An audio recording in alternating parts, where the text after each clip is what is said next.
Joe Harting, the former Republican lawmaker from the state of Florida who resigned in disgrace last December, has been sentenced to 4 months in jail for fraudulently obtaining Paycheck Protection Program PPP loans during the start of the COVID-19 pandemic in 2020. So why does this matter, right? Okay, a Florida Republican lawmaker resigned in disgrace. He pleaded guilty, I think, back in March. Why should we care about this? Well, the answer is quite simple. Mr. Harting is the co-author and co-sponsor of Florida's controversial and ridiculously oppressive and homophobic Don't Say Gay legislation.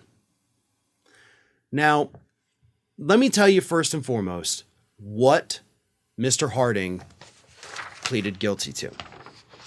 Harting pleaded guilty in March to 1 count each of wire fraud, money laundering, and making false statements in a plot to fraudulently obtain a $150,000 federal COVID relief loan, according to a statement by U.S. Attorney's Office for the Northern District of Florida. He was sentenced to 4 months in federal prison and 2 additional years of supervised release following his prison sentence, and he has to pay $300 in restitution.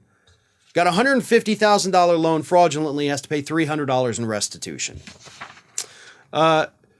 He used 2 businesses of his, that the businesses were dormant. Harting still claimed to the Small Business Administration that one of the companies had 4 employees and a $420,000 in revenue.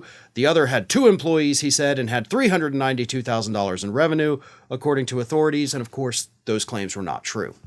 So again, another Republican busted, defrauding the very people who put him in office.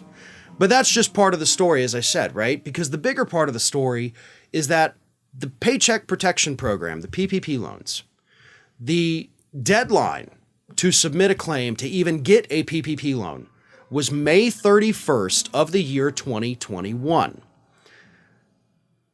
Him writing and co-sponsoring the Don't Say Gay legislation in Florida actually happened after May 31st, 2021. So by the time he wrote this legislation that has ruined the lives of so many people here in Florida, by the time he had written that, he had already broken the law. So this law that is in place in Florida that we are all living under right now was written by a man who had broken the law, who is now officially a criminal. He wasn't technically by definition a criminal at the time because he hadn't been caught and convicted of it yet, but he had already done the crime by the time he wrote the legislation.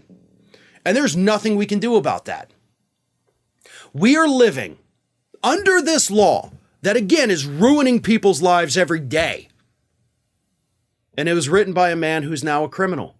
Oh, and I mentioned, he's sentenced to 4 months in prison, but don't worry, he doesn't have to surrender himself till January 29th of next year. So he gets all this time after pleading guilty in March, sentenced at the, tail end of October. Now he gets another 3 months, get to enjoy Christmas and Thanksgiving with your family. You're just going to miss the winter months and you're out in time for summer vacation. And the damage he has done to this state will live on. A law written by a now criminal ruining people's lives. And there's nothing we can do about it. That's what pisses me off the most about it. The fraud, yeah, that's infuriating. The fact that we're living under a law written by a man who had already broken the law when he wrote it, that is absolutely unforgivable. Hey everyone, this is Aspen.